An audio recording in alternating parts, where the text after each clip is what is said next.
My father-in-law told my husband I was not good enough for their family. He did not know I was standing right behind him.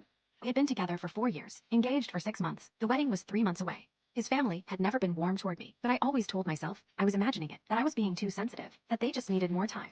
I grew up without much money. My husband's family had plenty. I had worked for everything I had, put myself through college, built my career from nothing.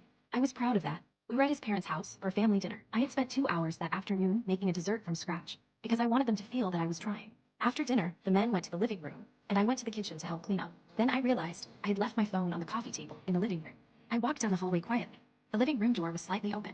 I heard my father-in-law's voice before I even reached the door. He was talking about me.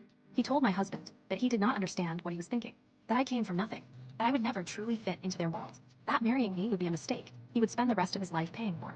I stood completely still in the hallway. Then he said something that I will never forget for the rest of my life.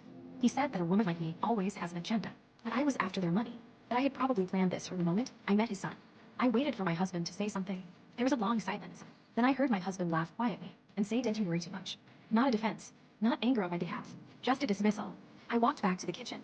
I picked up my dessert dish that everyone had complimented. I washed it slowly and dried it and put it back in my bag. Then I went to the living room doorway and told my husband I had a headache and wanted to go home. He looked at me. I looked at him.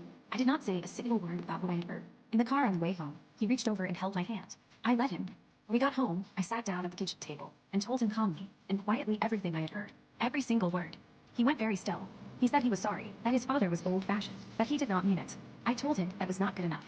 I told him that what I needed to know was not whether his father meant it. What I needed to know was why he laughed. He did not have an answer. I slept in the guest room that night. The next morning, I called my mother and told her everything. She was quiet for a long time.